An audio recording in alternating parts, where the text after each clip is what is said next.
Building খুঁজে নিয়েছি guys, মাকে কিন্তু পাই নাই। হ্যাঁ ভাড়া দিয়ে খেয়েও নাই ভাই জানেন। একদম গাইস বাবা ক্যাপ ট্যাপ লাগিয়ে একদম গাইস।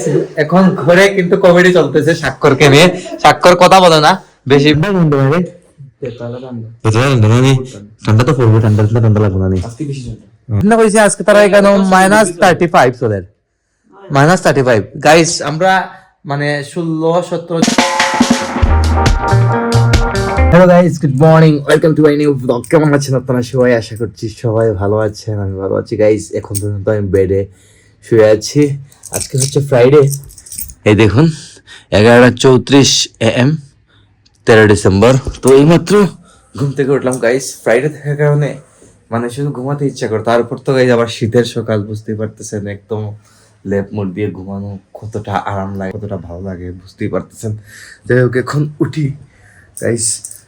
ওয়েদারটা বেশ ঠান্ডা গাইস, যদিও দুপুর হতে চলেছে, বেশ ঠান্ডা হয় ওয়েদার। কিন্তু গতকালকে প্রচুর কুয়াশা পড়েছিল, এই দেখুন ওয়েদার অবস্থা দেখতে পারতেছেন আপনারা,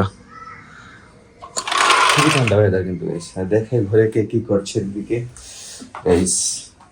আমাদের ঘরটা হয়ে গেছে অনেক বড়, যার কারণে আমার চশমাটা ইউজ করতে হয় সব সময়। দেখি ভাই চশমাটা যে সময় প্রয়োজন পড়বে তখন লাগিয়ে দেবো। আমাদের খুশি ঠাকুরঘর, আমাদের ঠাকুর গোপাল বসে আছে এদিকে। তো কারো কোনো লাগা শব্দ পাইতেছে না। এই দেখুন স্বাক্ষর ঘুমাইতেছে, ওর রুমে লাইট দেখুন যাইস, ও কিরকম লাইট জ্বালায় ঘুমায়। অনেক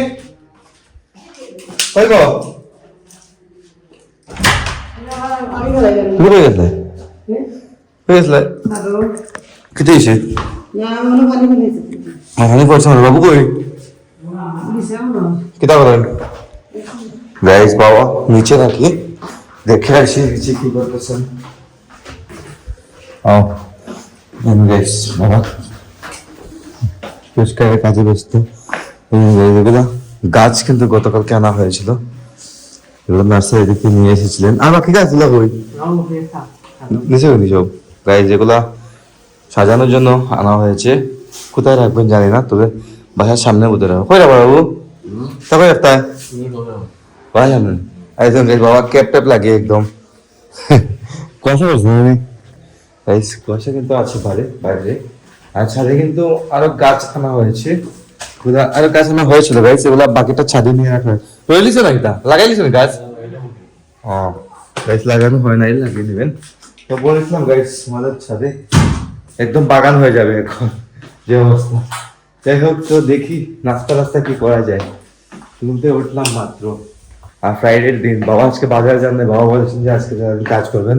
তো আপনারা দেখি নিচে কি কাজ হচ্ছে বাসায়, নিত্য কাজ চলছে। তারপর যে গাছ টাছ লাগাবেন সারাদিন গাইজ। আজকে বাবা এরকমই যাবে, খুব ভালো জিনিস কিন্তু এগুলা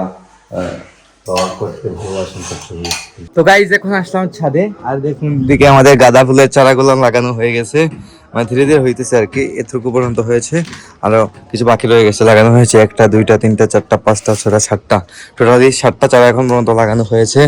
আর এদিকে দেখুন বাবা আর রিপন ভাই বসে কাজ করতেছেন। এই দেখুন মাটিগুলা ভাঙা হচ্ছে, ভেঙে বালতিতে ঢুকিয়ে গাছ লাগানো হচ্ছে ধীরে ধীরে। তো গতকালকে অনেকগুলো চারা আনা হয়েছিল। গতকালকে কি দেখতে চারা আনছিল? বেলগাছ নেই গাছ, এটা হচ্ছে বেলগাছের চারা। এই দেখুন নিম গাছ, অনেক লম্বা নিম গাছ।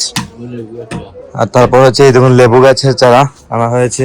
তো ধীরে ধীরে এক এক করে অনেক চারাই আনা হবে। তো টুকিটাকে সবজি গাছও লাগানো হবে নানি বাবু।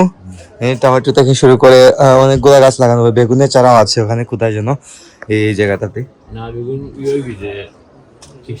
ঠিক না গাইস, বেগুনের চারাটা ঠিক নাই, বেগুনের চারাটা হয়তো নষ্ট হয়ে গেছে। যাই হোক, তো অনেক গাছ লাগানো ইতিমধ্যে হয়ে গেছে। আমাদের এখানে আরো লাগানোর বাকি রয়েছে। এই দেখুন মাটিগুলাও রাখা হয়েছে, এগুলো জৈব সার গোবর দিয়ে মিক্সড করে কিন্তু গাছ লাগানো হবে। প্রচুর চারা গাছ লাগানো হয়ে গেছে, আরো অনেক বাকি রয়েছে। এই সাইডটা আমি পুরোটাই বাগান করে নেবো, এই সাইডটা পুরোটা কিন্তু বাগান হয়ে যাবে। সব ফুলের বাগান থেকে সব গাছগুলা লাগানো হবে এদিকে। যাই হোক, বাবা আর রিপন ভাই দিয়ে কাজ করতেছেন। এই দেখুন এই বালতিগুলো কিন্তু খালি রয়ে গেছে, এগুলা সব বালতিতে গাছ লাগানো হবে। আর এই দেখুন গাইছি দেখি কলা খোলা বাগান হয়ে গেছে নিচের সামনে জায়গাটাতে। এই জায়গাটাতে একটা টিনের ঘর ছিল অনেক আগে, দেখেছিলেন। এখান থেকে আমরা মালটাল আনতাম, মালটাল রাখা ছিল এই জায়গাটাতে। যাই হোক, তো ফ্রাইডের দিন বাবা সময় দিচ্ছেন ছাদে, ভালো জিনিস। তো আমি তো গাইস ধুলাবালি নিয়ে থাকতে পারি না, কারণ আমার অ্যালার্জি প্রবলেম করে। আমি আছি বর্তমানে ছাদে এখন। তো যাই একটু নিচের দিকে। তো গাইস একটু বাইরে বেরিয়েছিলাম, গিয়ে ভাবলাম যে একটু বিয়ারটা সেট করে আসি, তাই বিয়ারটা সেট করে আসলাম। সাউটাও নিলাম গাইস, সবাই খাওয়া দাওয়া সেরে নিয়েছে, যে দেখি ঘরে কেউ নেই গাইস, আমি যদি একা আছি, বাবার ছাদে আছেন। তো মা রান্না বান্না করে নিয়েছেন। তো কি রান্না করেছেন দেখি। এটা হচ্ছে গাইস আলু দিয়ে আর বেগুন দিয়ে শুটকি দিয়ে তরকারি, তারপর রুই মাছের ভাজি, তারপর এটা হচ্ছে এটা কি জানো, এটা হচ্ছে গাইস লাল শাক দিয়ে টক রান্না হয়েছে। তো এই 3টা আইটেম বোধহয়, আর এদিকে ভাত আছে। তো আমি এখন গাইস নিজে নিজে নিয়ে খেয়ে নেবো।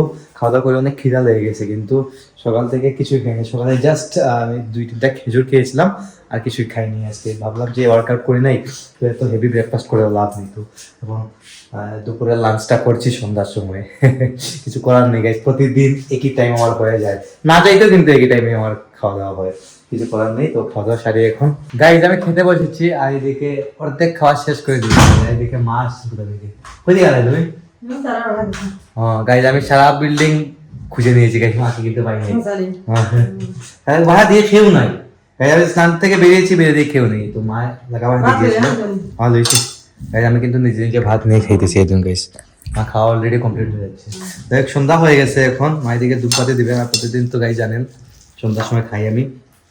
মা কিন্তু প্রতিদিন আমাকে বলেন অনেক লেট হয়ে যাবে। তো গাইস এখন ঘরে কিন্তু কমেডি চলতেছে স্বাক্ষরকে নিয়ে।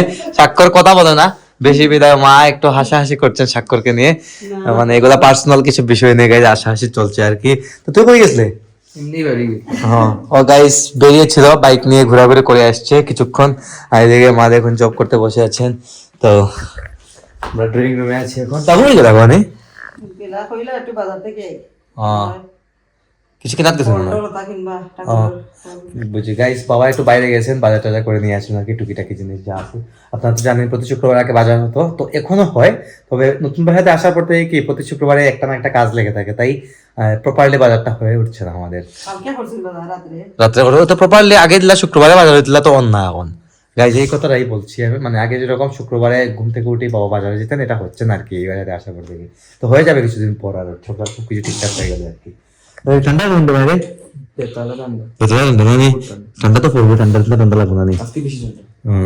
স্বাক্ষর বলছে যে আজকে প্রচুর ঠান্ডা, মানে না সাত দিনে কি দাম মানে সাত দিনে কইছে আজকে তারা এখানে -35 চলে, -35 গাইস। আমরা মানে 16, 17, 14 টেম্পারেচার সহ্য করতে পারি না, কিন্তু স্বপ্নিল আজকে কল করে পড়েছে যে ওদের ইউনিপেকে আজকে নাকি 35- ঠান্ডা পড়েছে।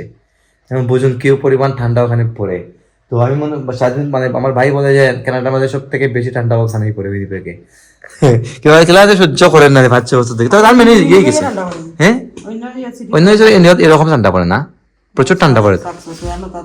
এইটাগুলো পরে ঠিক আছে, কিন্তু স্বাধীন দিনে বেশি পড়ে আর কি। চলো গাইস 6 বছর থেকে ভাই কিন্তু এরকম ঠান্ডা সহ্য করে, তবে ওটা ওর অ্যাডজাস্ট হয়ে গেছে।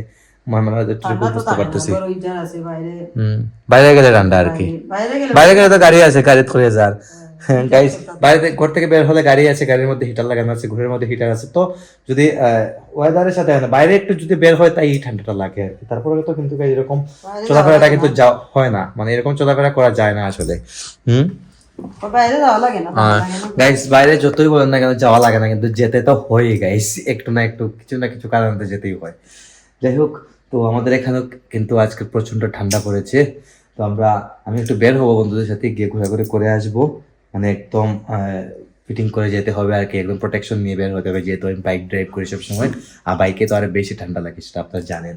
যাই হোক, তো আজকে ব্লগটা পারাচ্ছি না, এখানে এন্ড করে দিচ্ছি। আপনারা আমাকে ফলো করতে চাইলে আমার ফেসবুক ইনস্টাগ্রামে ফলো করতে পারেন, আমার ফেসবুক ইনস্টাগ্রাম লিংক নিচে ডেসক্রিপশনে পেয়ে যাবেন। এন্ড আই হোপ আজকে ভিডিওটি আপনাদের ভালো লেগেছে। ভিডিওটি ভালো লাগলে অবশ্যই লাইক করবেন, কমেন্ট করবেন, শেয়ার করবেন, এবং চ্যানেলে নতুন হয়ে থাকলে সাবস্ক্রাইব করে আমাকে সাপোর্ট করবেন। দেখা হচ্ছে নেক্সট ভিডিওতে। ততক্ষণ ভালো থাকুন, সুস্থ থাকুন। Thank you so much for watching.